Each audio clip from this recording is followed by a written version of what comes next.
Oke, assalamualaikum warahmatullahi wabarakatuh. Bertemu lagi dengan saya Firman Panipahan. Di kesempatan lalu saya sudah membahas tentang istilah ini ya, brain rot. Ada sebuah tulisan menarik ini yang ingin saya ulas kembali, yaitu tentang judulnya ini scrolling tak sudah otak pun lelah. Kalau brain rot itu otak busuk, ini tidak menggunakan istilah otak busuk, tapi otak lelah ya. Ternyata otak itu memiliki kelelahan, memiliki tenaga tertentu ya, walaupun sebenarnya kerja otak tuh 24 jam aktif ya. 24 jam aktif. Saat tidur pun sebenarnya otak bekerja dengan rekamannya itu ya, yaitu bahwa tubuh ini kan semua dikendalikan oleh otak, perintah otak itu. Jadi kalau ada orang menggunakan istilah otak itu sebagai pusat, ya itu benar. Itu ada orang yang, makanya perdebatan antara kolbu dan hati sebagai raja itu kan sebenarnya mengarah kepada dua hal, yaitu antara otak atau akal, dan yang kedua adalah jantung. Bukan hati yang sebenarnya yang di bawah jantung itu, tapi jantung yang berdetak, yang memberikan suplai kepada seluruh tubuh untuk tenaga itu ya. Oke. Scrolling ini sebuah kegiatan di media sosial yang kita kalau buka handphone misalnya scroll di TikTok, misalkan di apalagi apa namanya YouTube, scrolling. Sekarang YouTube bisa di scrolling karena dia memiliki video pendek, short video. Oke. Scrolling konten receh memicu brain rot. Brain rot, otak membusuk, kemunduran fungsi kognitif, dan mengintai generasi muda di era digital. Oke, mari kita baca ya. Loase 47 tahun. 47 ini biasanya 47 tahun ya. Loase nama orang. Sebenarnya tahu apa yang harus dia kerjakan, namun jempolnya terus saja menggulir layar ponsel, menggulir, menekuni unggahan Instagram atau thread, sampai jadwal makan, mandi, hingga merapikan rumah pun terabaikan. Penyakit ini mulai dirasakan Lose, bukan nama sebenarnya, 2-3 tahun terakhir, terutama di akhir pekan, saat tak ada tanggung jawab mendesak. Sarjana psikolog dan guru sekolah dasar selama 20 tahun ini menyadari dirinya mengalami brain rot atau penurunan fungsi kognitif.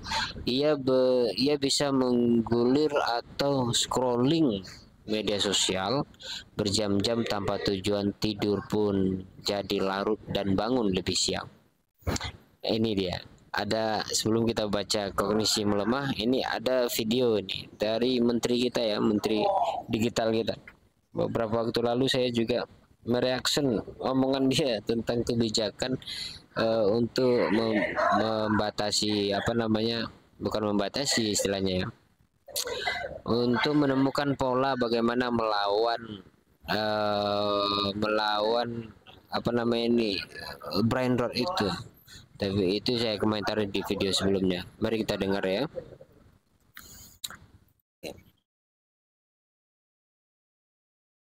Kita merubah mindset bahwa ketika kita masuk ke ranah digital, kita menjadi konsumen.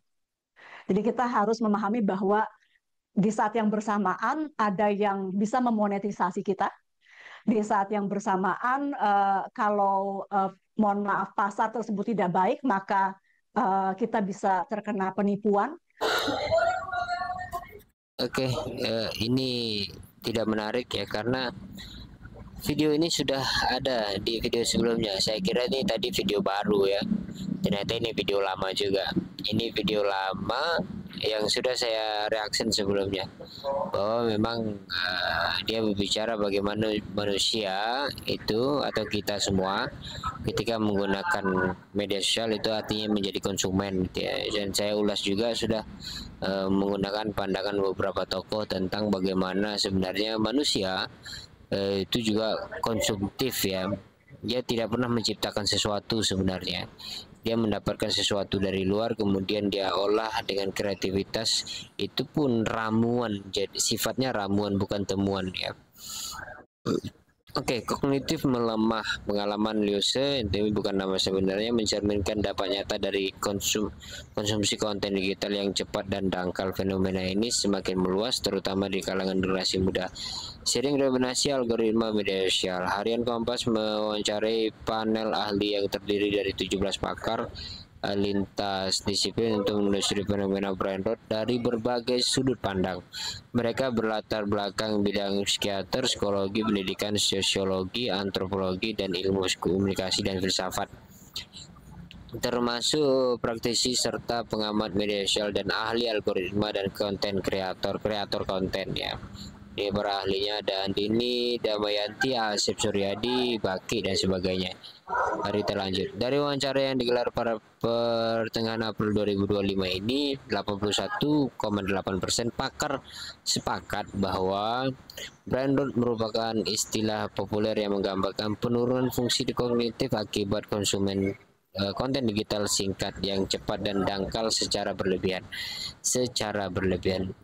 Nah, sebenarnya ini berita mengulang ya, tapi saya ulang lagi nggak apa-apa, bahwa memang kenapa ini kan kalau dipahami secara tekstual ini bermasalah kalimatnya ya, bahwa brain rot itu merupakan istilah populer yang menggambarkan penurunan fungsi kognitif akibat konsumsi konten digital singkat yang cepat dan dangkal. Nah, ini bisa bermasalah kalau kita salah cara memahami ya. Konsumsi konten itu memang ya berlebihan, istilah berlebihan dalam tanda petik adalah bagi mereka yang memiliki kapasitas yang kecil pada otak ya. Nah, soal kapasitas ini sudah saya jelaskan juga di video sebelumnya, bahwa memang tidak semua orang memiliki kapasitas yang besar, dan otak itu sebenarnya ketika Tuhan memberikan atau membaginya kepada semua manusia atau semua hewan dan sebagainya, itu fungsi kapasitasnya sama. Tapi ternyata otak itu memiliki kemampuan untuk mengembangkan diri melalui pengalaman. Untuk mengembangkan otak itu ya salah satunya dengan melatihnya itu. Karena fungsi utama otak adalah memberi solusi, dia berpikir, memberi solusi dari berbagai macam masalah dan sebagainya itu. Kalau tangan kiri gatal, tangan kanan akan menggaruk dan seterusnya. Itu adalah otak yang memberi solusi dan tangan yang menjalankan itu. Nah, kalau untuk mengembangkannya seperti apa ya? Mengkonsumsi pengetahuan.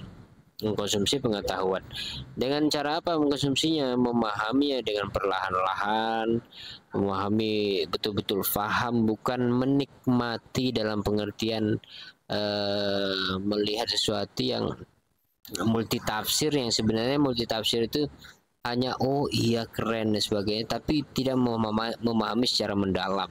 Nah, memahami secara mendalam segala sesuatu itu adalah bagian dari melatih otak, dan kalau otak sudah terlatih, dia akan mengembangkan dirinya untuk siap menerima informasi yang begitu besar itu. Dan otak yang besar tidak ada berlebihan untuk mendapatkan informasi.